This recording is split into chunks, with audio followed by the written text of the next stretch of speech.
Good morning students. इस video में हम क्लास 12th केमिस्ट्री का प्रैक्टिस पेपर डिस्कस करेंगे। लास्ट वीडियो में हमने कोड बी को डिस्कस कर लिया था, यहाँ पर हम कोड सी को डिस्कस करेंगे। फर्स्ट क्वेश्चन हमारे पास है, what is unit of cryoscopic constant. अब क्रायोस्कोपिक कांस्टेंट किस टॉपिक में है? Depression of freezing point. ठीक है, यहाँ से अगर हम यूनिट निकालते हैं तो यूनिट हमारे पास आ जाती है केल्विन किलोग्राम मोल इनवर्स। जो हमारे पास फॉर्मूला है के F is equal to del T F divided by M. M क्या है? मोलिलिटी। ठीक है, तो यहाँ पर जैसे ही हम यूनिट ड्राइव करते हैं तो हमारे पास आंसर आ जाएगा केल्विन किलोग्राम मोल इनवर्स। तो इसके लिए आंसर कौन सा करेक्ट हो जाएगा? B, kelvin kilogram mole inverse. Second question है, what happens to conductivity upon dilution of a solution of a strong electrolyte. जैसे ही हम स्ट्रॉन्ग इलेक्ट्रोलाइट का डाइल्यूशन करते हैं तो कंडक्टिविटी किस तरह से चेंज होती है? तो एनसीईआरटी के अकॉर्डिंग इसका आंसर हो जाएगा ए, डिक्रीज। जैसे ही हम स्ट्रॉन्ग इलेक्ट्रोलाइट का डाइल्यूशन करते हैं तो पर यूनिट वॉल्यूम में जो आयंस हैं वो डिक्रीज हो जाएंगे, जिसकी वजह से कंडक्टिविटी क्या हो जाएगी? डिक्रीज हो जाएगी। ठीक है, थर्ड क्वेश्चन है, which of the following is a secondary cell. First option है लेक्लेंसी सेल, सेकंड है मरकरी सेल, थर्ड है फ्यूल सेल और फोर्थ है निकल कैडमियम सेल। तो ये हमारे पास निकल कैडमियम सेल जो कि प्राइमरी सेल नहीं है, सेकेंडरी सेल है। फोर्थ क्वेश्चन है, which of the following is not a lanthanoid. यहाँ पर हमारे पास थोरियम है जो लेंथेनॉइड नहीं है, एक्टिनॉइड है। फिफ्थ क्वेश्चन है, how many nitrogen atoms can make A coordinate bond in EDTA ion. अब देखिए ईडीटीए आयन की स्ट्रक्चर हमारे पास यहाँ पर है, तो यहाँ पर हम चेक कर सकते हैं दो नाइट्रोजन एटम है हमारे पास। How many nitrogen atoms can make a coordination bond in EDTA ion. तो यहाँ पर दो नाइट्रोजन एटम है जो कोऑर्डिनेशन बॉन्ड बना रहे हैं। क्वेश्चन है, which of the following is dihydroxy derivative of benzene. यहाँ पर हमारे पास कॉमन नेम्स गिवन है अल्कोहल्स के। देखिए कैटेकॉल है जहाँ पर फर्स्ट पोजीशन पर वो एच है और सेकंड पोजीशन पर, इसी तरह से फर्स्ट और थर्ड पोजीशन पर अटैच है अल्कोहल तो हमारे पास है रेसोरकिनोल। ठीक है, और लास्ट है क्यूनोल। क्यूनोल हमारे पास है जब फर्स्ट पोजीशन पर अटैच है वो एच और पैरा पोजीशन पर अटैच है, तो ये तीनों की तीनों हमारे पास डाइहाइड्रोक्सी डेरिवेटिव है बेंजीन के, तो ये हो जाएगा all of the above. Next question है, what is the name of reaction in which toluene is treated with chromyl chloride to produce benzaldehyde. तो देखिए जब हम क्रोमाइल क्लोराइड को रिएक्ट कराते हैं टोल्यूइन के साथ तो बेंजल्डिहाइड जो प्रोडक्ट बनता है वो इटार्ड रिएक्शन में बनता है। इटार्ड रिएक्शन में हम क्रोमाइल क्लोराइड की रिएक्शन टोल्यूइन के साथ कराते हैं। नेक्स्ट क्वेश्चन है, what is Fehling solution B. अब देखिए फेलिंग सॉल्यूशन ए तो हमारे पास होता है एक्वस कॉपर सल्फेट, और जो फेलिंग सॉल्यूशन बी है ये हमारे पास रहेगा एल्कलाइन सोडियम पोटासियम टर्ट्रेट। ये हमारे पास है Fehling solution B. Next question है, which of the following is most soluble in water. Four option है हमारे पास, डाइमिथाइलमाइन, ट्राइमिथाइलमाइन, मिथाइलमाइन, एनिलीन। ठीक है, यहाँ पर हम चेक करते हैं कि किस अमाइन स्ट्रक्चर में मैक्सिमम हाइड्रोजन प्रेजेंट है नाइट्रोजन के साथ। CH3 NH2। ठीक है, यहाँ पर ट्राइमिथाइलमाइन CH3 N CH3 CH3। ठीक है, डाइमिथाइलमाइन CH3 NH CH3, aniline aromatic ring पर NH2। अब आप चेक कीजिए यहाँ पर एनिलीन है हमारे पास जहाँ नाइट्रोजन पर दो हाइड्रोजन है, और एक मिथाइलमाइन है जहाँ पर नाइट्रोजन के पास दो हाइड्रोजन है। तो इन दोनों को तो हम बिल्कुल अलग निकाल देंगे क्योंकि ये गलत है। यहाँ पर चेक कीजिए एनिलीन में हाइड्रोफोबिक ग्रुप बहुत बड़ा है, 6 कार्बन है, यहाँ पर 1 कार्बन है। तो सॉल्युबल मोस्ट सॉल्युबल वाटर में कौन हो जाएगा? मिथाइलमाइन, क्योंकि यहाँ पर जो हाइड्रोफोबिक ग्रुप है वो वेरी स्मॉल है और हाइड्रोजन बॉन्डिंग के लिए हमारे पास NH2 मतलब हाइड्रोजन भी प्रेजेंट है नाइट्रोजन के साथ, तो ये हाइड्रोजन बॉन्ड फॉर्मेशन कर लेंगे वाटर के साथ। ठीक है, तो ये मोस्ट सॉल्युबल रहेगा। नेक्स्ट क्वेश्चन है, व्हाट इज हिंसबर्ग रिएजेंट। तो हिंसबर्ग रिएजेंट हमारे पास कौन सा है? देखिए C6H5SO2Cl, ये हमारे पास है हिंसबर्ग रिएजेंट। 11th क्वेश्चन है, which of the following is an essential amino acid. अब इसेंशियल एमिनो एसिड्स कौन से होते हैं? जो हमारी बॉडी में प्रेजेंट नहीं होते हैं, हम बाहर से उनकी रिक्वायरमेंट को पूरा करते हैं, तो यहाँ पर हमारे पास लाइसिन। ठीक है, क्वेश्चन है, deficiency of which vitamin causes cheilosis. First option है विटामिन B1, सेकंड ऑप्शन है विटामिन B2, थर्ड है विटामिन B6, फोर्थ है विटामिन B12। तो यहाँ पर आंसर हो जाएगा किलोसिस के लिए B2। विटामिन B2 की कमी की वजह से किलोसिस जो डिजीज है वो हो जाती है। नेक्स्ट क्वेश्चन है, thyroxine is an iodinated derivative of which amino acid. तो हमारे पास है थायरोसिन, इसका करेक्ट आंसर है। नेक्स्ट क्वेश्चन है, double strand helix structure of DNA is its fill in the blank structure. तो ये हमारे पास है सेकेंडरी स्ट्रक्चर। नेक्स्ट 15 क्वेश्चन हमारे पास है जिसमें assertion reason type question start हो रहे हैं। एसर्शन है हमारे पास, testosterone is the major sex hormone produced in male. ये बिल्कुल करेक्ट है। सेकंड है reason, testosterone participate in the control of menstrual cycle. ये हमारे पास फॉल्स है। देखिए ये तो ट्रू है और ये फॉल्स है, क्योंकि मेंस्ट्रुअल साइकिल फीमेल्स में होती है और टेस्टोस्टेरोन जो सेक्स हार्मोन है वो मेल्स में प्रेजेंट होता है। ठीक है, करेक्ट आंसर हो जाएगा हमारे पास C option, A is true but R is false. Next question में एसर्शन है, reaction of propene with HCl yields chloropropene as major product. अब देखिए इस सेंटेंस के थ्रू हमने यहाँ रिएक्शन लिखी है CH3 CH double bond CH2 plus HCl CH3 CH2 CH2 Cl। अब यहाँ पर चेक कीजिए ये जो सेंटेंस है फॉल्स क्यों है? ये जो एसर्शन है ये फॉल्स क्यों है? क्योंकि अनसिमेट्रिकल एल्कीन में जब हम HCl को ऐड करते हैं तो मार्कोवनिकोव रूल के अकॉर्डिंग, क्योंकि यहाँ पर पेरोक्साइड तो गिवन नहीं है, एब्सेंस ऑफ पेरोक्साइड में मार्कोवनिकोव रूल यहाँ पर वर्क करेगा और सेकंड कार्बन जो हमारे पास है यहाँ पर क्लोरीन ऐड होगा, लेकिन यहाँ पर प्रोडक्ट में फर्स्ट कार्बन पर मतलब एंटी मार्कोवनिकोव रूल यहाँ पर फॉलो कर रखा है, इसलिए ये जो हमारे पास सेंटेंस है ये क्या है? फॉल्स है। सेकंड है, addition of HCl to propene follows Markovnikov rule. ये बिल्कुल ट्रू है, जो रीजन है वो ट्रू है और एसर्शन फॉल्स है। नेक्स्ट क्वेश्चन में एसर्शन है, unit of rate constant for a radioactive decay is time inverse. अब देखिए ये जो रेडियोएक्टिव डिके जो रिएक्शन है ये फर्स्ट ऑर्डर रिएक्शन है, और फर्स्ट ऑर्डर रिएक्शन में रेट कांस्टेंट की जो यूनिट होती है वो हमारे पास है सेकंड इनवर्स मतलब टाइम इनवर्स। ये बिल्कुल ट्रू है। रीजन है radio active decay is a pseudo first order reaction, ये फॉल्स है। अभी हमने आपको बताया कि ये फर्स्ट ऑर्डर रिएक्शन है, ना कि pseudo first order reaction. Next question में एसर्शन है air is an ideal solution, ये फॉल्स है। एयर जो है वो आइडियल सॉल्यूशन नहीं है क्योंकि वो राउल्ट्स लॉ को फॉलो नहीं करती है। रीजन है the solution which obey Raoult's law over the entire range of concentration are known as ideal solution. यहाँ पर आइडियल सॉल्यूशन की डेफिनेशन गिवन है जो बिल्कुल करेक्ट है, इसलिए ये जो रीजन है ये तो ट्रू है और एसर्शन फॉल्स है, तो इसलिए आंसर हमारे पास हो जाएगा D option, A is false but R is true. Next question है actinoid contraction is greater from element to element than lanthanoid contraction by. इसका आंसर चेक करते हैं। इसके लिए आंसर है the shielding effect of 5f orbitals is poorer than shielding effect of 4f orbitals. बहुत simple है, अगर हम शील्डिंग इफेक्ट का ऑर्डर चेक करते हैं तो s is greater than p is greater then d is greater then f। सबसे जो पुअर शील्डिंग इफेक्ट होता है वो किस में प्रेजेंट होता है, f ऑर्बिटल्स में, ठीक है। और यहाँ पर हम चेक कर सकते हैं एक्टिनॉइड्स में 5f ऑर्बिटल प्रेजेंट है और लेंथेनॉइड में 4f ऑर्बिटल्स प्रेजेंट है, ठीक है। तो 5f ऑर्बिटल्स और ज़्यादा दूर हैं न्यूक्लियस से, जो इलेक्ट्रॉन्स हैं 5f ऑर्बिटल्स में वो और ज़्यादा दूर हैं, और वहाँ पर जो शील्डिंग इफेक्ट है, जो रिपल्शन है इलेक्ट्रॉन इलेक्ट्रॉन के बीच में, वो बहुत ही कम है, ठीक है। अब अगर शील्डिंग इफेक्ट कम हो जाएगा तो वहाँ पर न्यूक्लियर चार्ज को मौका मिल जाएगा अट्रैक्शन के लिए, इसलिए रीजन दे रखा है ड्यू टू दिस, क्योंकि 5f ऑर्बिटल्स में शील्डिंग इफेक्ट पुअर है, इसलिए the valence shell electrons of actinide experience greater effective nuclear charge. अब इफेक्टिव न्यूक्लियर चार्ज क्या है, न्यूक्लियस में जो प्रोटॉन प्रेजेंट है वो जो चार्ज है वो इलेक्ट्रॉन्स को अट्रैक्ट करेगा, ठीक है, वही है हमारे पास effective nuclear charge than that experienced by lanthanoid. अब लेंथेनॉइड में जो इफेक्टिव न्यूक्लियर चार्ज होता है उससे ज़्यादा एक्सपीरियंस होगा किसको, एक्टिनॉइड को। अट्रैक्शन फोर्स एक्सपीरियंस कौन करेगा, एक्टिनॉइड मैक्सिमम करेगा, hence actinoid contraction is greater then lanthanoid, इसलिए जो साइज है वो और ज़्यादा कम हो जाएगा लेंथेनॉइड की अपेक्षा एक्टिनॉइड्स का। नेक्स्ट क्वेश्चन है what are alloys, name an important alloy which contains some of the lanthanoid metals. देखिए बहुत सिंपल इसका आंसर है। सबसे पहले अलॉय की डेफिनेशन है हमारे पास, an alloy is a homogeneous mixture of a metal with other metal और नॉन मेटल। अगर हम एक होमोजेनियस मिक्सचर तैयार करते हैं मेटल मेटल का या मेटल नॉन मेटल्स का, ठीक है, तो वहाँ से अलॉय फॉर्मेशन होता है। और इसमें जो सेकंड पार्ट है उसमें देखिए an important alloy containing some of the lanthanoid metal is misch metal. अब देखिए मैच मेटल एक इंपॉर्टेंट अलॉय है जिसमें मैक्सिमम अमाउंट किसका होता है, लेंथेनाइड का होता है, ठीक है। क्वेश्चन के और में एक क्वेश्चन है calculate the spin only magnetic movement of M2 positive ion, जिसमें एटॉमिक नंबर क्या है 27। ये आंसर चेक कीजिए, number of unpaired electrons in M2 positive is equal to 3। अब ये कैसे आया, देखिए अगर हमारे पास एक मेटल है उसका एटॉमिक नंबर 27 है तो इलेक्ट्रॉनिक कॉन्फिगरेशन हो जाएगा आर्गन 3d7 4s2, ठीक है। अब जैसे हम 2 इलेक्ट्रॉन्स यहाँ से रिमूव करते हैं तो 3d7 इलेक्ट्रॉनिक कॉन्फिगरेशन रह जाएगा, और 3d7 कुछ इस तरह से हम लिख सकते हैं, तो यहाँ से 3 इलेक्ट्रॉन्स हमारे पास अनपेयर्ड हैं। डी ऑर्बिटल्स में हमारे पास 3 इलेक्ट्रॉन्स अनपेयर्ड हैं और वही 3 इलेक्ट्रॉन्स को हमने यहाँ पर लिख लिया है, देखिए नंबर ऑफ अनपेयर्ड इलेक्ट्रॉन्स। और फॉर्मूला हमारे पास मैग्नेटिक मूवमेंट के लिए है √n+2, तो यहाँ पर n क्या है हमारे पास, नंबर ऑफ अनपेयर्ड इलेक्ट्रॉन्स, इस वैल्यू को पुट किया है यहाँ पर और कैलकुलेट करके हमारे पास आंसर आ गया है 3.87 बोर मैग्नेटॉन, ठीक है, ये हमारे पास आंसर है मैग्नेटिक मूवमेंट के लिए। नेक्स्ट क्वेश्चन है which of the 3D series of transition metals exhibits the largest number of oxidation states and why. देखिए इसके लिए आंसर चेक करते हैं कि कौन सा मेटल है जो 3D सीरीज में largest number of oxidation state show करता है। इसके लिए आंसर है मैग्नीज, जिसका एटॉमिक नंबर 25 है, shows maximum number of oxidation state. अब इसका रीजन क्या है, this is because its electronic configuration is 3d5 4s2। देखिए ये हमारे पास आउटर इलेक्ट्रॉनिक कॉन्फिगरेशन है जिसमें d में 5 इलेक्ट्रॉन्स हैं और s में 2 इलेक्ट्रॉन्स हैं।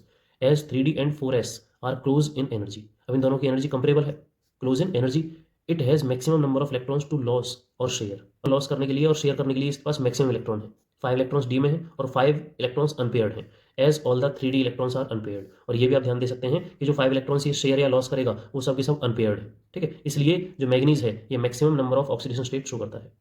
नेक्स्ट क्वेश्चन है draw the structures of optical isomers of CO in thrice 3 positive. इस कंपाउंड के लिए हमें ऑप्टिकल आइसोमर्स ड्रॉ करने हैं।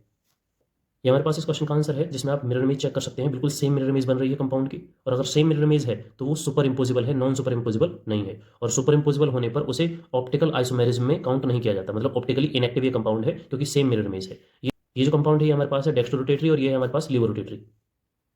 नेक्स्ट क्वेश्चन है right IUPAC name of following compounds. हमें कुछ कंपाउंड्स गिवन है, इनके IUPAC नेम हमें यहाँ पर लिखने हैं। फर्स्ट कंपाउंड है हमारे पास CH3NCH3CH3, मतलब हमारे पास ये ट्राईमिथाइलामाइन है, तो यहाँ पर चेक कीजिए लॉन्गेस्ट कार्बन चेन हमारे पास एक कार्बन की हो जाएगी और ये 2 कार्बन हम नाइट्रोजन पर काउंट करेंगे, तो देखिए NN डाइमिथाइल, नाइट्रोजन पर 2 मिथाइल ग्रुप अटैच है, NN डाइमिथाइल मीथेन, मीथेन ये CH3 हो गया, मीथेन अमाइन, अमाइन हो गया नाइट्रोजन के लिए, ठीक है। इसी तरह से कंपाउंड है हमारे पास C6H5NHCH3, तो यहाँ पर आप चेक कर सकते हैं कि नाइट्रोजन पर CH3 है क्योंकि लॉन्गेस्ट कार्बन चेन किसके लिए हो जाएगी, 6 कार्बन के लिए, तो ये है हमारे पास N मिथाइल एनिलीन, एनिलीन किसके लिए हो जाएगा C6H5NH के लिए, ठीक है, तो N मिथाइल एनिलीन इसका IUPAC नेम है। नेक्स्ट क्वेश्चन है right chemical reaction of aniline with benzoyl chloride. हमें सबसे पहले केमिकल रिएक्शन लिखनी है एनिलीन की बेंजोइल क्लोराइड के साथ, and right the name of the product obtained, और जो प्रोडक्ट वहाँ से ऑब्टेन होगा उसका नेम भी लिखना है।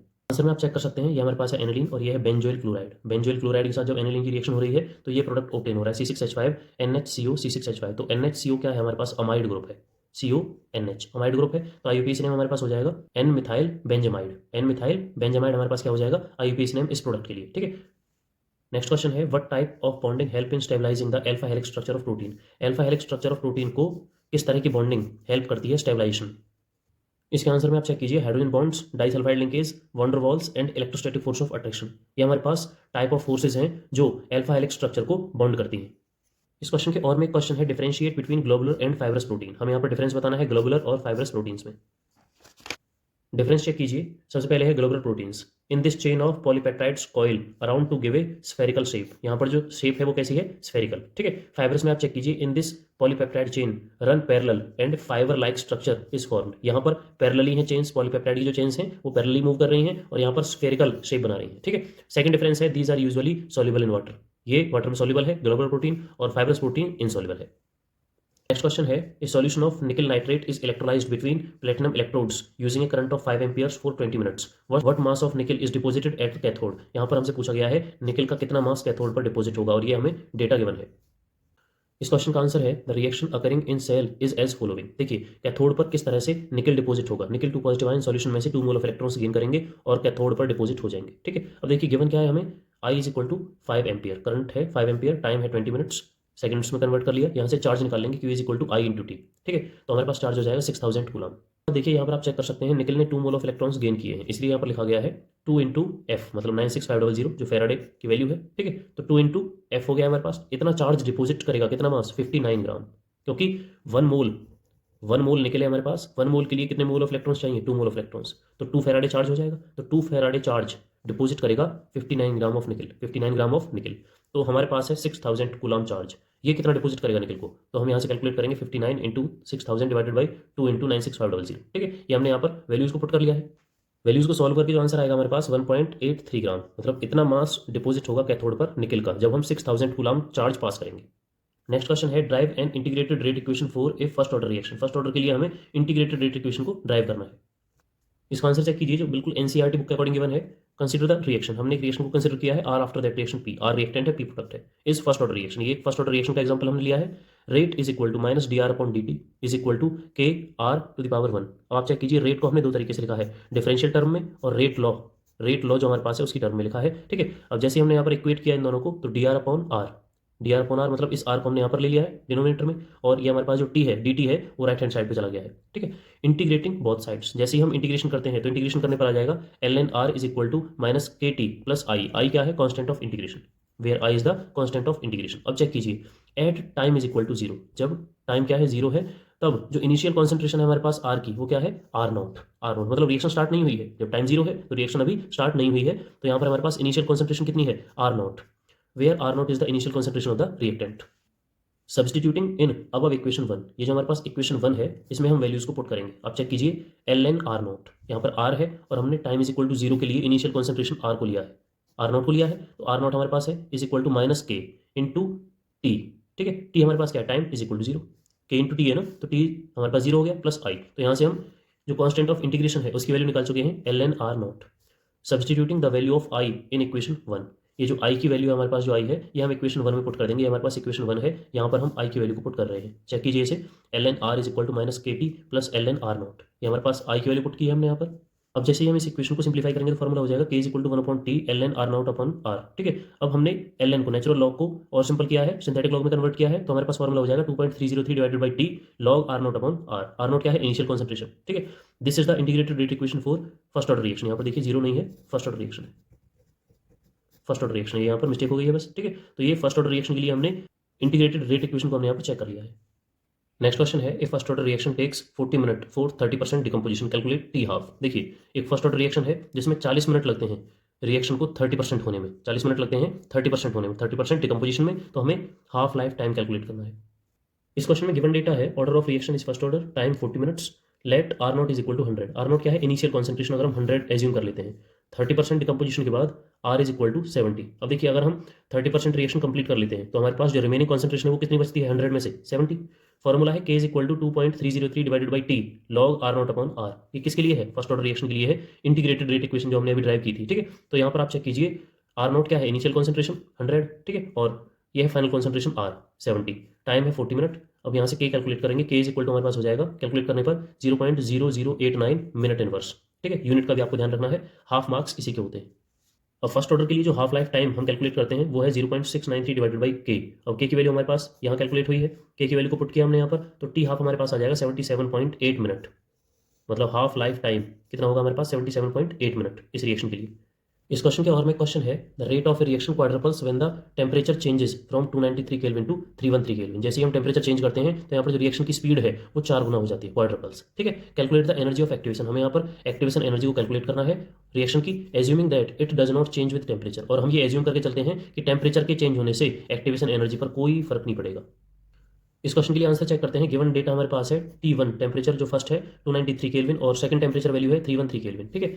Let us take the value of K1 is equal to K। अगर हम K जो कांस्टेंट है उसकी वैल्यू को हम K एज्यूम कर लेते हैं। Now K2 is equal to 4K, और हमने ये चेक किया था जैसे हम टेम्परेचर डिफरेंस कर रहे थे तो वहाँ पर जो रिएक्शन की स्पीड है वो 4 गुना हो जाएगी, तो K2 की वैल्यू हमारे पास हो जाएगी 4K। आर हमारे पास यूनिवर्सल गैस कांस्टेंट है जिसकी वैल्यू बिल्कुल फिक्स है। Now substituting these values in Arrhenius equation, Arrhenius equation है हमारे पास, मॉडिफाइड अरहेनियस इक्वेशन है, ठीक है। Log K2 upon K1 is equal to EA upon 2.303 R T2 minus T1 divided by T1 T2, ठीक है। जैसे ही हम इस फॉर्मूले में वैल्यूज को पुट करते हैं तो हमने यहाँ पर वैल्यूज को पुट कर लिया है। देखिए ये हमारे पास K2 की वैल्यू हमारे पास है 4K और K1 की वैल्यू हमारे पास है K, EA upon 2.303 into 8.314 R की वैल्यू है, और यहाँ पर T2 T1 T1 T2 इन सब की वैल्यूज को हमने पुट कर लिया है। तो यहाँ से हम एक्टिवेशन एनर्जी जैसे कैलकुलेट करते हैं तो हमारे पास वैल्यू आ जाएगी 52863.3 joule mole inverse. Kilo joule में कन्वर्ट करके हम इसे इस तरह से चेंज कर सकते हैं 52.8 किलो जूल मोल इनवर्स। तो यहाँ से हमने एक्टिवेशन एनर्जी को इस क्वेश्चन के लिए कैलकुलेट कर लिया है। नेक्स्ट क्वेश्चन है, arrange the following compounds in increasing order of their properties as indicated. हमें यहाँ पर डिफरेंट कंपाउंड्स को अरेंज करना है इंक्रीजिंग ऑर्डर में, जिस तरह की प्रॉपर्टीज उनके सामने दे रखी हैं। देखिए फर्स्ट है acetaldehyde, acetone, di tert butyl ketone, methyl tert butyl ketone, ठीक है। ये हमारे पास कंपाउंड्स गिवन है और इनकी रिएक्टिविटी चेक करनी है किसके साथ? HCN के साथ, कि इनमें से कौन सा कंपाउंड है जो HCN के साथ सबसे तेजी से रिएक्शन करेगा और कौन सा कंपाउंड है जो सबसे धीमे रिएक्शन करेगा, ठीक है। तो यहाँ पर आप चेक कर सकते हैं एल्डिहाइड भी गिवन है और कीटोन भी गिवन है और हाईली सब्स्टिट्यूटेड कीटोन्स भी यहाँ पर गिवन है। अब एल्डिहाइड के अकॉर्डिंग अगर हम बात करें, एल्डिहाइड चैप्टर के अकॉर्डिंग बात करें तो हमें ऑर्डर पता है, जो एल्डिहाइड है ये हाईली रिएक्टिव है कीटोन से, ये हाईली रिएक्टिव है कीटोन से, ठीक है। ये रिएक्टिविटी ऑर्डर हम NCERT में भी स्टडी करते हैं, ठीक है। मतलब HCN सबसे तेजी से रिएक्शन एसिटल्डिहाइड के साथ करेगा, सबसे तेजी रिएक्शन किसके साथ करेगा? एसिटल्डिहाइड के साथ करेगा। उसके बाद है एसीटोन, कीटोन के साथ करेगा। अब आप चेक कर सकते हैं ये भी कीटोन है, ये भी कीटोन है और ये एसीटोन भी कीटोन है। अब आप चेक कीजिए कि एसीटोन हाईली सब्स्टिट्यूटेड कीटोन नहीं है, मतलब CH3 COCH3 सिंपल कीटोन है। और ये डाइटर्ट ब्यूटाइल कीटोन, डाइटर्ट ब्यूटाइल कीटोन मतलब इसमें 4 कार्बन तो हैं ही, ठीक है, 4 कार्बन हैं, और डाइटर्ट मतलब 2 टर्शरी ग्रुप हैं, 2 टर्शरी ग्रुप हैं। तो ये हमारे पास जो कीटोन है ये हाईली सब्स्टिट्यूटेड है, तो ये रिएक्टिविटी को स्लो कर देता है। ये है methyl tert butyl ketone.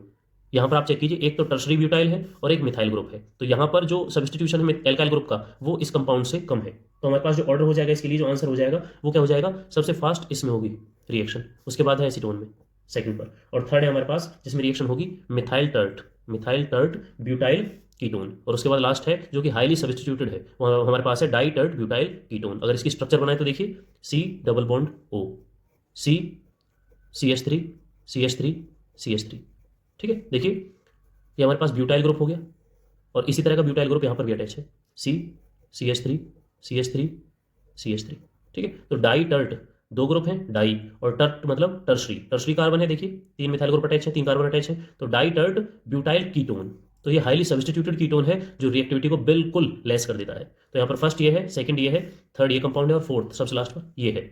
Second point में क्वेश्चन है हमारे पास जिसमें ये डिफरेंट कंपाउंड्स हमें गिवन है और इसमें एसिडिक स्ट्रेंथ का ऑर्डर हमें बताना है। देखिए एसिडिक स्ट्रेंथ के लिए हम जानते हैं कि इलेक्ट्रॉन विड्रॉइंग ग्रुप जो होते हैं वो एसिडिक स्ट्रेंथ को इंक्रीज करते हैं। इलेक्ट्रॉन विड्रॉइंग ग्रुप एसिडिटी को क्या करते हैं? इंक्रीज करते हैं, ठीक है। और इलेक्ट्रॉन डोनेटिंग ग्रुप एसिडिटी को क्या करेंगे? डिक्रीज करेंगे, एसिडिटी को डिक्रीज कर देते हैं, ठीक है। तो यहाँ पर आप चेक कर सकते हैं ब्रोमीन अटैच है और ब्रोमीन क्या है? Electron withdrawing group. अब 2 ब्रोमीन अटैच है तो इसमें कंफ्यूजन हो जाएगा। आप चेक कीजिए नियरेस्ट कौन सा है, ये डायरेक्टली सेकंड कार्बन पर अटैच है ये ब्रोमीन, और ये वाला जो ब्रोमीन है ये थर्ड कार्बन पर अटैच है। तो जो नियरेस्ट होगा वो स्ट्रॉन्ग एसिडिक बिहेवियर शो करेगा। तो यहाँ पर हमारे पास फर्स्ट पोजीशन इसकी हो जाएगी, स्ट्रॉन्ग एसिड हमारे पास ये कंपाउंड है। उसके बाद सेकंड पर ये है। थर्ड और फोर्थ चेक कीजिए, CH3 whole twice CH COOH CH3 CH2 CH2 COOH। अब आप चेक कीजिए यहाँ पर स्ट्रेट चेन है 3 कार्बन की, ये तो कार्बोक्सिलिक ग्रुप है और ये 3 कार्बन की स्ट्रेट चेन है। यहाँ पर फर्स्ट जो कार्बन है वो तो कार्बोक्सिलिक एसिड है, सेकंड कार्बन पर 2 CH3 अटैच है, मतलब यहाँ पर ब्रांच फॉर्मेशन हो गया है। यहाँ पर एक तरह से आप कह सकते हैं ब्रांच फॉर्मेशन हो गया कुछ इस तरह से, CH3 CH CH3 और COOH। अब ये तो स्ट्रेट चेन है और यहाँ पर एक मिथाइल ग्रुप एक्स्ट्रा इस ब्रांच के तौर पर आ गया है, मतलब इलेक्ट्रॉन डोनेटिंग ग्रुप बिल्कुल पास हो गया है COOH के। तो ये क्या करेगा, एसिडिक नेचर को डिक्रीज कर देगा, जिसकी वजह से ये 4th पोजीशन पर पहुंच जाएगा और ये 3rd पर आ जाएगा। ये तो 3rd पर हो गया, ये हो जाएगा 4th पोजीशन पर, क्योंकि यहाँ पर डोनेटिंग ग्रुप काम करेगा, इलेक्ट्रॉन डोनेटिंग ग्रुप यहाँ पर काम करेगा जो ब्रांच की फॉर्म में यहाँ पर अटैच है। इस क्वेश्चन के 3rd पार्ट में है benzoic acid 4 nitrobenzoic acid 3,4 dinitrobenzoic acid 4 methoxy benzoic acid. यहाँ पर भी हमें एसिडिक स्ट्रेंथ के अकॉर्डिंग ऑर्डर चेक करना है। तो देखिए जैसा हमने कहा, electron withdrawing group acidic nature को क्या करते हैं, इंक्रीज करते हैं, बढ़ाते हैं, एनहेंस करते हैं। इलेक्ट्रॉन डोनेटिंग ग्रुप क्या करते हैं, डिक्रीज करते हैं। तो आप चेक कीजिए, ये हमारे पास बेंजोइक एसिड है सिंपल, ये है 4 नाइट्रोबेंजोइक एसिड, मतलब नाइट्रो ग्रुप अटैच है। नाइट्रो ग्रुप क्या है हमारे पास, इलेक्ट्रॉन विड्रॉइंग ग्रुप। यहाँ पर है 3,4, मतलब 2 नाइट्रो ग्रुप प्रेजेंट है यहाँ पर, इस बेंजोइक एसिड में 2 नाइट्रो ग्रुप प्रेजेंट है और यहाँ पर मिथॉक्सी ग्रुप प्रेजेंट है जो है OCH3। तो यहाँ पर जैसा हमने कहा, इलेक्ट्रॉन विड्रॉइंग ग्रुप क्या करेंगे, एसिडिक नेचर को एनहेंस कर देंगे, बढ़ा देंगे। तो हमारे पास सबसे स्ट्रॉन्गेस्ट एसिड हो जाएगा 3,4 डाइनाइट्रोबेंजोइक एसिड। उसके बाद है नाइट्रोबेंजोइक एसिड, देखिए ये है 4 नाइट्रोबेंजोइक एसिड, ये हमारे पास सेकंड पोजीशन पर हो जाएगा। फिर आप चेक कर सकते हैं कि जो मिथॉक्सी ग्रुप है ये क्या है, इलेक्ट्रॉन डोनेटिंग ग्रुप जो एसिडिक नेचर को डिक्रीज कर देगा। तो इसलिए ये हो जाएगा 4th पोजीशन पर और 3rd पर हो जाएगा बेंजोइक एसिड, मतलब सबसे स्ट्रॉन्ग है 3,4 डाइनाइट्रोबेंजोइक एसिड, सेकंड है 4 नाइट्रोबेंजोइक एसिड, 3rd है बेंजोइक एसिड और 4th है 4 methoxy benzoic acid.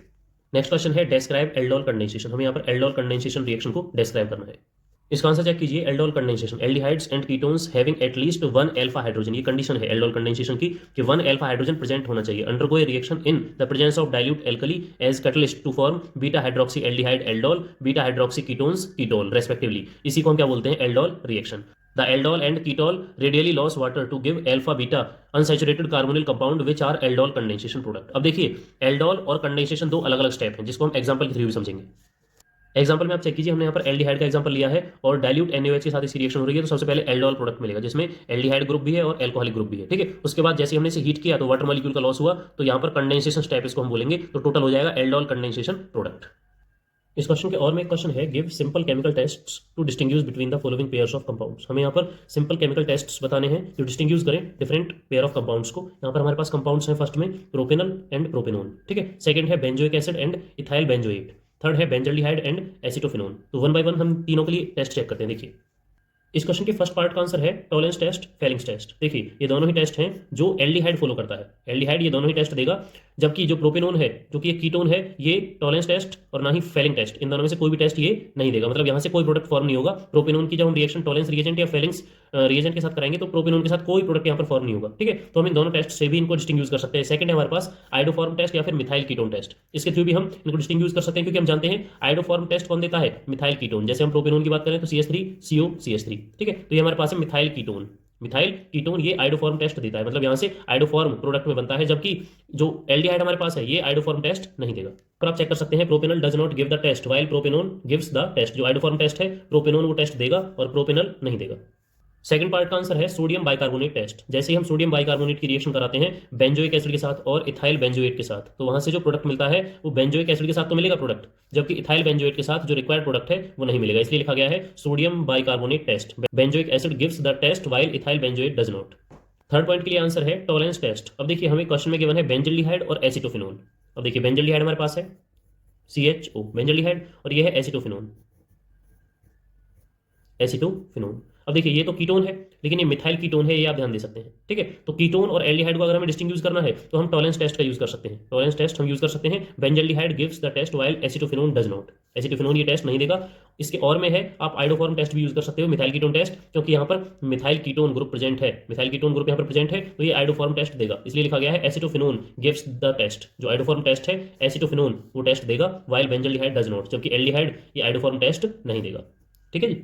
Next question है read the passage given below. हमें सबसे पहले पैसेज को रीड करना है and answer the following questions, और इस पैसेज के अकॉर्डिंग जितने भी क्वेश्चंस हमसे पूछे गए हैं उनके आंसर हमें देने हैं। पैसेज पढ़ते हैं। Products of electrolysis depend on nature of material. जो इलेक्ट्रोलिसिस प्रोसेस है उसका जो प्रोडक्ट बनेगा वो डिपेंड करेगा नेचर ऑफ मटेरियल पर, being electrolysed and types of electrodes being used, और टाइप ऑफ इलेक्ट्रोड्स पर डिपेंड करेगा कि किस तरह के इलेक्ट्रोड्स हम उस प्रोसेस में यूज कर रहे हैं। If the electrode is inert, अगर इलेक्ट्रोड इनर्ट्स हैं जैसे कि प्लेटिनम इलेक्ट्रोड हम यूज करें या गोल्ड इलेक्ट्रोड हम यूज करें, it does not participate in the chemical reaction, क्योंकि ये इनर्ट है इसलिए ये रिएक्शन में पार्टिसिपेट नहीं करेंगे। And act only as source और सिंक, और ये जस्ट एक सोर्स की तरह काम करेंगे, मतलब इलेक्ट्रिसिटी कंडक्शन की तरह काम करेंगे। On the other hand if the electrode is reactive, अगर इलेक्ट्रोड रिएक्टिव है, it participates in the electrode reaction, वो इलेक्ट्रोड रिएक्शंस में फिर पार्टिसिपेट करेंगे क्योंकि वो रिएक्टिव है। दस द प्रोडक्ट्स ऑफ इलेक्ट्रोलिसिस में भी different for reactive and inert electrodes, तो यहाँ पर जो प्रोडक्ट्स हैं वो डिफरेंट हो सकते हैं रिएक्टिव इलेक्ट्रोड्स के लिए और इनर्ट इलेक्ट्रोड्स के लिए। The products of electrolysis depend on different oxidizing and reducing species present in the electrolytic cell। अब जो इलेक्ट्रोलिसिस के प्रोडक्ट हैं वो किस बात पर और डिपेंड कर रहे हैं, ऑक्सीडाइजिंग और रिड्यूसिंग स्पीसीज पर जो इलेक्ट्रोलाइटिक सेल में प्रेजेंट हैं, and their standard electrode potential, और उनके स्टैंडर्ड इलेक्ट्रोड पोटेंशियल पर भी जो प्रोडक्ट हैं इलेक्ट्रोलिसिस के वो डिपेंड करेंगे। ये हमने यहाँ पर पैसेज को रीड कर लिया है। इस पैसेज के अकॉर्डिंग फर्स्ट क्वेश्चन है व्हाट इज इलेक्ट्रोलिसिस, सेकंड है what is an electrochemical cell, और इस क्वेश्चन के और में क्वेश्चन है how can you convert an electrochemical cell to an electrolytic cell. तो तीन क्वेश्चन हमें यहाँ पर पूछे गए हैं कि इलेक्ट्रोलिसिस प्रोसेस क्या है, इलेक्ट्रोकेमिकल सेल क्या है, और हम एक इलेक्ट्रोकेमिकल सेल को इलेक्ट्रोलाइटिक सेल में किस तरह से कन्वर्ट कर सकते हैं। तो इसके आंसर चेक करते हैं। देखिए फर्स्ट क्वेश्चन का आंसर है जो हमसे पूछा गया है इलेक्ट्रोलिसिस प्रोसेस के बारे में, the process in which external source of voltage is used to bring about a chemical reaction. अब इलेक्ट्रोलिसिस क्या है, जब हम एक केमिकल रिएक्शन को कराने के लिए एक्सटर्नल सोर्स से वोल्टेज यूज करते हैं, ठीक है, तो उस प्रोसेस को हम क्या बोल देते हैं, इलेक्ट्रोलिसिस प्रोसेस। सेकंड क्वेश्चन में पूछा गया था electrochemical cell, an electrochemical cell convert the chemical energy of spontaneous redox reaction into electrical energy. Electrochemical cell क्या है, जो एक स्पॉन्टेनियस रिडॉक्स रिएक्शन के थ्रू, ठीक है, केमिकल एनर्जी को किस में कन्वर्ट करती है, इलेक्ट्रिकल एनर्जी में कन्वर्ट करती है। सेकंड क्वेश्चन के और में दिए हुए क्वेश्चन का आंसर है by applying external voltage more than EMF of electrochemical cell. अब देखिए इलेक्ट्रोकेमिकल सेल का जो ईएमएफ है वो है 1.1 वोल्ट, ठीक है, अगर हम एक्सटर्नल वोल्टेज इससे ज्यादा कर देते हैं तो वहां पर इलेक्ट्रोकेमिकल सेल किस में कन्वर्ट हो जाएगी, इलेक्ट्रोलाइटिक सेल में कन्वर्ट हो जाएगी। मतलब अगर हम ई एक्सटर्नल किससे ज्यादा कर देते हैं, ई एक्सटर्नल हम ज्यादा कर देते हैं 1.1 वोल्ट से, तो वहां पर हमारे पास इलेक्ट्रोकेमिकल सेल इलेक्ट्रोलाइटिक सेल में कन्वर्ट हो जाएगी। पैसेज के अकॉर्डिंग थर्ड क्वेश्चन है right the products of electrolysis of molten NaCl। अगर हमें मोल्टन NaCl की इलेक्ट्रोलिसिस के प्रोडक्ट्स को लिखना है तो वो हमारे पास क्या बनेंगे। और फोर्थ क्वेश्चन है right one use of electrolysis, के इलेक्ट्रोलिसिस का कम से कम एक यूज आप बताएं। अब देखिए जैसा कि हमने यहाँ पर मोल्टन NaCl यूज किया है, NaCl है वो एक्वस में नहीं है, मोल्टन फॉर्म में है। अब मोल्टन फॉर्म में यहाँ पर जो प्रोडक्ट बनेगा वो है हमारे पास sodium metal and chlorine gas, ठीक है, इलेक्ट्रोलिसिस प्रोडक्ट जो हमारे पास है वो है sodium metal and chlorine gas. Fourth question में हम इलेक्ट्रोलिसिस का यूज चेक करते हैं। देखिए electro refining of metals, electro plating of metals, extraction of metals like sodium magnesium aluminium, मतलब हाईली रिएक्टिव मेटल्स का अगर हमें एक्सट्रैक्शन करना है तो हम इलेक्ट्रोलिसिस प्रोसेस का यूज करेंगे। नेक्स्ट 32 क्वेश्चन है read the passage given below. हमें यहाँ पर नीचे एक पैसेज गिवन है उसे हमें रीड करना है and answer the following questions. ये हमारे पास सेकंड पैसेज है जिसको पढ़ के हमें इसके क्वेश्चंस के आंसर देने हैं, ठीक है जी। तो देखिए to explain bonding in coordination compounds various theories were proposed. जो कोऑर्डिनेशन कंपाउंड्स में बॉन्डिंग है उसको एक्सप्लेन करने के लिए बहुत सारी थ्योरीज प्रपोज की गई, ठीक है। One of important theories was valence bond theory. According to that, central metal ion in the complex makes available a number of empty orbitals for formation of coordination bonds with suitable ligands. अब देखिए उनमें से एक theory हमारे पास है valence bond theory. इस theory के अकॉर्डिंग जो सेंट्रल मेटल आयन है कॉम्प्लेक्स के अंदर make available A number of empty orbitals for formation of coordination bond. अब ये जो सेंट्रल मेटल है ये ज्यादा से ज्यादा अपने ऑर्बिटल्स को एम्प्टी करता है जिससे वो कोऑर्डिनेशन बॉन्ड फॉर्म कर सके सुटेबल लिगेंड्स के साथ। To appropriate atomic orbitals of the metal to give a set of equivalent orbitals of definite geometry, और वहां से एक डेफिनेट ज्योमेट्री भी हमें मिलती है उस कंपाउंड के बारे में। The d orbitals involved in the hybridization may be either inner d orbitals that is n-1d, outer d orbitals nd। वहां से हमें पता लगता है कि जो हाइब्रिडाइजेशन है वो इनर डी ऑर्बिटल्स के अकॉर्डिंग है या आउटर डी ऑर्बिटल्स के अकॉर्डिंग है। For example CO3 positive form both inner orbital and outer orbital complexes. CO3 positive oxidation state में इनर ऑर्बिटल कॉम्प्लेक्स भी फॉर्म करता है और आउटर ऑर्बिटल कॉम्प्लेक्सेस भी फॉर्म करता है। अब इनर ऑर्बिटल कॉम्प्लेक्स फॉर्म करता है अमोनिया के साथ, जो फॉर्मूला हमारे पास ये है, और फ्लोरीन के साथ आउटर ऑर्बिटल कॉम्प्लेक्सेस फॉर्म करता है, क्योंकि हम जानते हैं यहाँ पर फ्लोरीन क्या है, एक वीक फील्ड लिगेंड है और NH3 एक स्ट्रॉन्ग फील्ड लिगेंड की तरह यहाँ पर वर्क करता है। तो पैसेज के अकॉर्डिंग फर्स्ट क्वेश्चन हमारे पास है which of the above mentioned complexes is inner orbital complexes. Passage में जो हमें कॉम्प्लेक्सेस गिवन है उनमें से हमें बताना है इनर ऑर्बिटल कॉम्प्लेक्स कौन सा है। सेकंड क्वेश्चन है which type of hybridization is found in CONH3 3 positive. इस कंपाउंड में हाइब्रिडाइजेशन बताना है। What is magnetic nature of COF6 3 negative, इसमें हमें मैग्नेटिक बिहेवियर बताना है। और फोर्थ क्वेश्चन है what is geometry of COF6 3 negative. यहाँ पर हमें ज्योमेट्री बतानी है इस क्वेश्चन के अंदर, ठीक है। इस क्वेश्चन के और में एक क्वेश्चन है, देखिए how many unpaired electrons are present in central atom of CONH3 3 positive. इसमें हमें सेंट्रल मेटल जो CO कोबाल्ट है इसके पास अनपेयर्ड इलेक्ट्रॉन्स को भी बताना है, कितने अनपेयर्ड इलेक्ट्रॉन्स यहाँ पर प्रेजेंट है। आंसर चेक कीजिए। हमने पैसेज में चेक किया था कि हमें 2 टाइप्स कॉम्प्लेक्सेस गिवन है, उनमें से जो CONH3 3 पॉजिटिव है ये इनर ऑर्बिटल कॉम्प्लेक्स है, क्योंकि यहाँ पर जो NH3 है ये एक स्ट्रॉन्ग फील्ड लिगेंड है। सेकंड क्वेश्चन में हमसे पूछा गया है इस कंपाउंड में CO का हाइब्रिडाइजेशन क्या है। अब क्योंकि ये एक इनर ऑर्बिटल कॉम्प्लेक्स है, इनर ऑर्बिटल फॉर्म कर रहा है, इनर ऑर्बिटल कॉम्प्लेक्स फॉर्म कर रहा है, और इनर ऑर्बिटल कॉम्प्लेक्स में अगर हमारे पास कोऑर्डिनेशन नंबर क्या है 6 है, तो वहां पर हाइब्रिडेशन हो जाएगा D2sp3, क्योंकि ये इनर डी ऑर्बिटल को यूज कर रहा है बॉन्डिंग के लिए, कोऑर्डिनेट बॉन्डिंग के लिए इनर ऑर्बिटल को यूज कर रहा है। ठीक है, उसके बाद है थर्ड, जिसमें हमसे पूछा गया है मैग्नेटिक बिहेवियर। मैग्नेटिक बिहेवियर मतलब पैरामैग्नेटिक, किसके अंदर पूछा गया है COF6 3 नेगेटिव। अब क्योंकि हम जानते हैं ये जो F है ये वीक फील्ड लिगेंड है, वीक फील्ड लिगेंड की वजह से CO के पास number of unpaired electrons present रहेंगे। अनपेयर्ड इलेक्ट्रॉन्स जब D ऑर्बिटल में प्रेजेंट होते हैं तो वहां पर मैग्नेटिक बिहेवियर पैरामैग्नेटिक होता है। ठीक है, उसके बाद हमें ज्योमेट्री पूछी गई है, क्योंकि यहाँ पर कोऑर्डिनेशन नंबर कितना है 6, कोऑर्डिनेशन नंबर 6 होने की वजह से यहाँ पर ज्योमेट्री है ऑक्टाहेड्रल।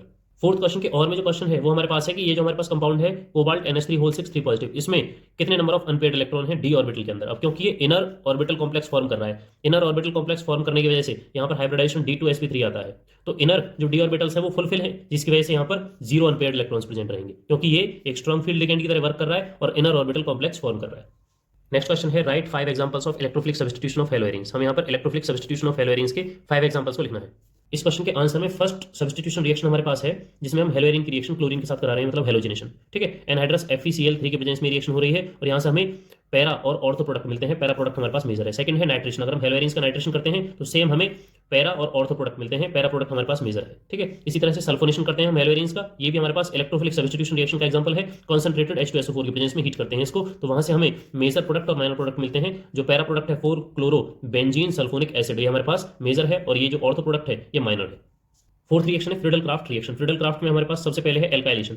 जब हम एल्काइलेशन करते हैं प्रोसेस में, तो यहाँ पर हेलोइरिन्स की रिएक्शन हम एल्काइल हैलाइड के साथ कर रहे हैं। ठीक है, एनहाइड्रस AlCl3 के प्रेजेंस में, तो यहाँ से भी हमें पैरा और ऑर्थो प्रोडक्ट मिलते हैं। आप चेक कर सकते हैं बेंजीन में सब्स्टिट्यूट कौन हो रहा है CH3, इसलिए इस मैकेनिज्म इस प्रोसेस का नाम है एल्काइलेशन। ठीक है, उसके बाद है एसाइलेशन। अगर हम यहाँ पर CH3COCl के साथ रिएक्शन कराते हैं हेलोइरिन्स की एनहाइड्रस AlCl3 के प्रेजेंस में, तो यहाँ से हमें एसाइल जो ग्रुप है ये ऑर्थो और पैरा पोजीशन पर अटैच हो जाएगा, मतलब acylation. Friedel Crafts acylation reaction का नाम। इस क्वेश्चन के और में क्वेश्चन है accomplish the following conversions. First है इथेनॉल टू इथाइल फ्लोराइड, हमें इथेनॉल को इथाइल फ्लोराइड में कन्वर्ट करना है। सेकंड है ब्रोमोमीथेन टू प्रोपेनोन। थर्ड है ब्यूट-1इन टू ब्यूट-2इन।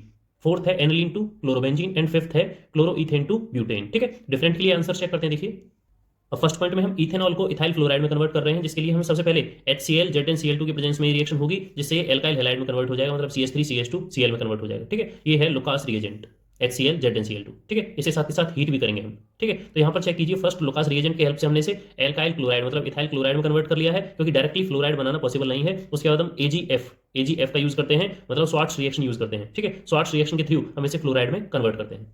सेकंड कन्वर्टेशन चेक कीजिए, जिसमें हमें मिथाइल ब्रोमाइड को और कीटोन में कन्वर्ट करना है, मतलब प्रोपेनोन में कन्वर्ट करना है। तो सबसे पहले हम KCN के साथ इसकी रिएक्शन करेंगे कार्बन इंक्रीज करने के लिए, तो CH3CN। ठीक है, डिस्प्लेसमेंट रिएक्शन हो जाएगी। CH3MgBr ग्रिगनार्ड रिएजेंट के साथ रिएक्शन होगी, तो ग्रिगनार्ड रिएजेंट के साथ रिएक्शन होने पर एक कॉम्प्लेक्स कंपाउंड फॉर्म होगा। हाइड्रोलिसिस करेंगे तो यहाँ से ये पूरा ग्रुप रिमूव हो जाएगा, NMgBr, ये पूरा ग्रुप यहाँ से रिमूव हो जाएगा और यहाँ पर O प्रेजेंट हो जाएगा, तो कीटोन यहाँ से फॉर्म हो जाएगा जब हम हाइड्रोलिसिस करेंगे, एसिडिक हाइड्रोलिसिस। ठीक है, थर्ड पॉइंट है जिसमें हम ब्यूट-1इन को ब्यूट-2इन में कन्वर्ट कर रहे हैं, जिसके लिए ब्यूट-1इन की रिएक्शन हम HBr के साथ करते हैं। HBr के साथ जब अनसिमेट्रिकल एल्कीन की रिएक्शन होती है तो यहाँ से मार्कोवनिकोव रूल लग जाता है और सेकंड कार्बन पर ब्रोमीन अटैच होगा। ठीक है, और फर्स्ट कार्बन पे हाइड्रोजन, क्योंकि ये एडिशन रिएक्शन है। उसके बाद एल्कोहलिक KOH यूज करेंगे। एल्कोहलिक KOH क्या करेगा, एलिमिनेशन रिएक्शन फॉलो करेगा। एलिमिनेशन होगा तो यहाँ से हाइड्रोजन बाहर निकलेगा और यहाँ से Br बाहर निकलेगा। ठीक है, तो Br डिहाइड्रो हेलोजिनेशन प्रोसेस हो जाएगी, तो यहाँ से ब्यूट-2इन यहाँ से प्रिपेयर हो जाएगा। फोर्थ पॉइंट में हमें एनिलीन को क्लोरोबेंजीन में कन्वर्ट करना है, तो उसके लिए सबसे पहले हम क्या करेंगे, डाई एजोटाइजेशन प्रोसेस करेंगे। डाई एजोटाइजेशन में हम नाइट्रस एसिड यूज करते हैं, NaNO2 + 2HCl। इनके मिक्सअप से क्या बनता है, HNO2 नाइट्रस एसिड। ठीक है, 273 to 278 केल्विन यहाँ पर प्रेजेंस है टेम्परेचर की, और ये जो प्रोडक्ट है ये रिमूव होंगे, मतलब NaCl और -2H2O ये बाई प्रोडक्ट की फॉर्म में बनेंगे, और यहाँ से बेंजीन डाइज़ोनियम क्लोराइड बन जाएगा। जैसे ही हम आगे रिएक्शन करेंगे तो Cu2Cl2 की प्रेजेंस में रिएक्शन हो जाएगी और क्लोरोबेंजीन में कन्वर्ट हो जाएगा, मतलब डाई एजोटाइजेशन की रिएक्शन हम कॉपर क्लोराइड के साथ कर रहे हैं। ठीक है, क्वांटिटेटिवली नाइट्रोजन गैस यहाँ से रिमूव हो जाएगी। नेक्स्ट फिफ्थ पॉइंट में हमें इथाइल क्लोराइड को ब्यूटेन में कन्वर्ट करना है, तो हम यहाँ पर वुड्स रिएक्शन का यूज करेंगे। देखिए यहाँ पर 2 आ जाएगा। ठीक है, और हम मेटेलिक सोडियम के साथ जैसे ही एल्काइल हैलाइड की रिएक्शन कराते हैं ड्राई ईथर के प्रेजेंस में, तो ये कौन सी मैकेनिज्म है, वुड्स रिएक्शन की मैकेनिज्म। वुड्स रिएक्शन में आप देखिए यहाँ पर 2CH3CH2, तो हमें हाइड्रोकार्बन मिलता है। हाइड्रोकार्बन यहाँ से प्रिपेयर होगा, वो भी इवन नंबर कार्बन के लिए, तो यहाँ से ब्यूटेन प्रिपेयर हो जाएगा। नेक्स्ट क्वेश्चन है name the reagents used in the following reactions. हमें डिफरेंट रिएक्शंस में रिएजेंट्स को बताना है। Oxidation of primary alcohol to carboxylic acid, अगर हमें प्राइमरी अल्कोहल को कार्बोक्सिलिक एसिड में कन्वर्ट करना है तो उसका ऑक्सीडेशन करना पड़ेगा, और ऑक्सीडेशन करने के लिए हमें स्ट्रॉन्ग ऑक्सीडाइजिंग एजेंट की रिक्वायरमेंट है, क्योंकि हम अल्कोहल को कार्बोक्सिलिक एसिड में कन्वर्ट कर रहे हैं, एल्डिहाइड में कन्वर्ट नहीं कर रहे हैं। ध्यान दीजिए, अल्कोहल टू एल्डिहाइड के लिए हमें स्ट्रॉन्ग ऑक्सीडाइजिंग एजेंट चाहिए, जो हमारे पास हो जाएगा K2Cr2O7। या तो आप एसिडिक मीडियम में इसको यूज करें या फिर बेसिक मीडियम में KMnO4 को यूज करें। ये दोनों ही क्या हैं, स्ट्रॉन्ग ऑक्सीडाइजिंग एजेंट हैं जो प्राइमरी अल्कोहल को कार्बोक्सिलिक एसिड में कन्वर्ट कर देंगे। ठीक है, क्योंकि हमें यहाँ पर केवल रिएजेंट बताने हैं, रिएक्शन नहीं लिखनी है, तो केवल इतना ही आंसर रहेगा, oxidation of primary alcohol to aldehyde. अब यहाँ पर चेक कीजिए, अल्कोहल एल्डिहाइड में कन्वर्ट करना है, केवल एल्कोहल कार्बोक्सिलिक एसिड में कन्वर्ट करने के लिए स्ट्रॉन्ग ऑक्सीडाइजिंग एजेंट चाहिए, लेकिन यहाँ पर हमें केवल एल्कोहल को एल्डिहाइड में कन्वर्ट करना है, मतलब हमारे पास CrO3 ये एक कैटलिस्ट है, जो एक रिएजेंट है जो इस एल्कोहल को एल्डिहाइड में कन्वर्ट कर देगा। थर्ड है bromination of phenol to 2,4,6 tribromophenol. ये एनसीईआरटी में गिवन है। फिनॉल को अगर हमें 2,4,6 ट्राइब्रोमोफिनॉल में कन्वर्ट करना है तो हम यहाँ पर यूज करेंगे ब्रोमीन वाटर। देखिए दो रिएक्शंस वहां पर गिवन है, ब्रोमीन वाटर और सेकंड है ब्रोमीन और ऑर्गेनिक सॉल्वेंट है CH2 कार्बन डाइसल्फाइड। हमें इसको यूज नहीं करना है, केवल ब्रोमीन वाटर को यूज करना है, हमारे पास हाईली सब्स्टिट्यूटेड फिनॉल मिल जाएगा। नेक्स्ट है बेंजाइल एल्कोहल। अब देखिए बेंजाइल एल्कोहल क्या है, बेंजाइल एल्कोहल है बेंजीन पर CH2OH। अब यहाँ पर आप चेक कर सकते हो, एल्काइल एल्कोहल ही तो है ये, इसका ऑक्सीडेशन करके हम इसे किस में कन्वर्ट कर रहे हैं, कार्बोक्सिलिक एसिड में। ठीक है, तो यहाँ पर भी आप strong oxidising agent C use करोगे, ये ही इसके लिए आंसर हो जाएगा, KMnO4OH negative, K2Cr2O7 H positive, acidified और एल्कलाइन। ठीक है, यही इसके लिए आंसर हो जाएगा।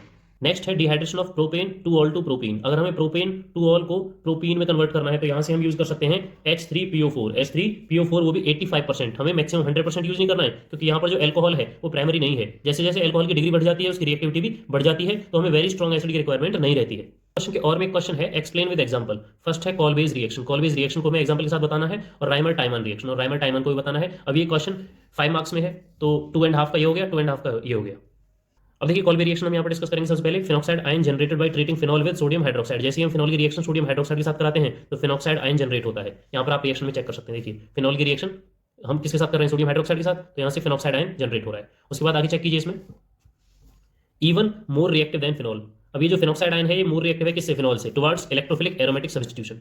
Hence it undergoes electrophilic substitution with carbon dioxide, a weak electrophile. अब कार्बन डाइऑक्साइड क्या है, एक वीक इलेक्ट्रोफाइल है, फिर भी ये हाईली रिएक्टिव होने की वजह से, मोर रिएक्टिव होने की वजह से उसके साथ इलेक्ट्रोफिलिक सब्स्टिट्यूशन रिएक्शन शो कर लेगा। ठीक है जी। अब देखिए ortho hydroxybenzoic acid is formed as the main reaction product. अब जैसे ही हम फिनॉक्साइड की रिएक्शन किसके साथ करा रहे हैं, सोडियम फिनॉक्साइड की रिएक्शन कार्बन डाइऑक्साइड के साथ करा रहे हैं, उसके बाद उसका एसिडिफिकेशन कर रहे हैं। ठीक है, तो यहाँ से हमें मिलता है 2 हाइड्रोक्सी बेंजोइक एसिड, मतलब सैलिसिलिक एसिड। ये हमारे पास मेन कंपाउंड बनता है कॉलवेज रिएक्शन के अंदर। सेकंड है Reimer Tiemann reaction on treating phenol with chloroform. हम फिनॉल की रिएक्शन क्लोरोफॉर्म के साथ CHCl3 के साथ करेंगे in the presence of sodium hydroxide, मतलब बेस की प्रेजेंस में। Aldehydic group CHO group is introduced at ortho position of benzene ring. जो एल्डिहाइडिक ग्रुप है ये इंट्रोड्यूस होगा किस पर, ऑर्थो पोजीशन पर, बेंजीन रिंग में ऑर्थो पोजीशन पर एल्डिहाइडिक ग्रुप इंट्रोड्यूस हो जाएगा। The intermediate substituted benzyl chloride is hydrolysed in the presence of alkali to produce salicylaldehyde. ठीक है, चलिए आप रिएक्शन चेक कर सकते हैं। फिनॉल की रिएक्शन क्लोरोफॉर्म के साथ हो रही है NaOH की प्रेजेंस में, एक्वस NaOH है, यहाँ से इंटरमीडिएट फॉर्म होता है। इंटरमीडिएट की रिएक्शन हम किसके साथ, NaOH के साथ करा रहे हैं। अब यहाँ से क्या मिलता है, ये जो 2 क्लोरीन है यहाँ से रिमूव हो जाएंगे और इसकी जगह पर OH आ जाएगा। अब एक कार्बन पर 2 OH स्टेबल नहीं रहते तो वाटर मॉलिक्यूल का लॉस होगा और CHO यहाँ से एल्डिहाइड फॉर्म हो जाएगा। एसिडिफिकेशन हाइड्रोलिसिस करने पर ये OH में कन्वर्ट हो जाएगा, मतलब सैलिसल्डिहाइड यहाँ से प्रोडक्ट की तरह बन जाएगा। नेक्स्ट क्वेश्चन है what is colligative property. Colligative property क्या है, which colligative property is considered the best. कौन सी कोलिगेटिव प्रॉपर्टी है जिसको हमने बेस्ट कंसीडर किया है to determine the molar mass of solute. किस लिए, मोलर मास ऑफ सॉल्यूट के डिटर्मिनेशन के लिए। गिव एटलीस्ट 3 रीजंस, हमें कम से कम 3 कारण दीजिए सपोर्ट योर आंसर, जो आपके आंसर को सपोर्ट करें।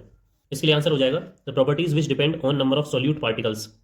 जो भी properties number of solute particles पर डिपेंड करती हैं, इररिस्पेक्टिव ऑफ देयर नेचर, उसके नेचर पर डिपेंड नहीं करती हैं, relative to the total number of particles present in the solution are called colligative properties. ठीक है जी। Osmotic pressure is considered the best to determine the molar mass of solute. Osmotic pressure जो colligative property है उसको हमने यहाँ पर consider किया है बेस्ट, किसके लिए, जो मोलर मास ऑफ सॉल्यूट को डिटरमाइन करती है। ठीक है, इसके लिए रीजंस क्या है, देखिए 3 रीजंस एक्जैक्टली एनसीईआरटी की लाइन से लिए गए हैं। The osmotic pressure method has the advantage over other methods. Osmotic pressure जो मेथड है उसमें एडवांटेज है अदर मेथड्स के अपेक्षा, as pressure measurement is around the room temperature.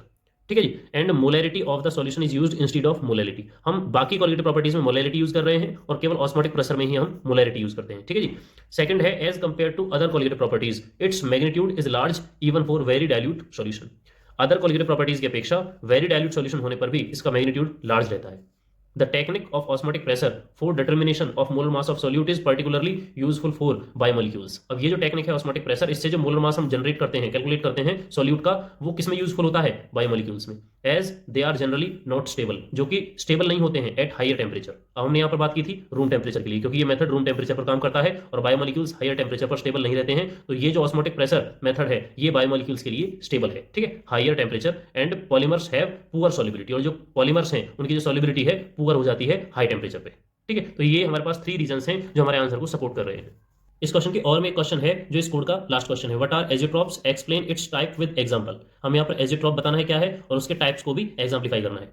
इसके लिए आंसर है एजिट्रॉप्स आर बाइनरी मिक्सचर्स। एजिट्रॉप्स क्या है? बाइनरी मिक्सचर्स है, मतलब टू कंपोनेंट्स का मिक्सचर है having the same composition in liquid and vapour phase. अब जो दो कंपोनेंट है उसकी जो कंपोजिशन है, मात्रा है, वो लिक्विड फेज में और वेपर फेज में सेम रहती है and boil at a constant temperature, और वो दोनों ही कंपोनेंट सेम कांस्टेंट टेम्परेचर पर बॉयल होते हैं। इस तरह का जो मिक्सचर होता है उसे हम क्या बोलते हैं? Azeotropes. In such cases it is not possible to separate the component by fractional distillation. इस तरह का जो केस होगा, मतलब एजिट्रॉपिक जो सॉल्यूशन होगा उसे हम फ्रैक्शनल डिस्टिलेशन से सेपरेट नहीं कर सकते।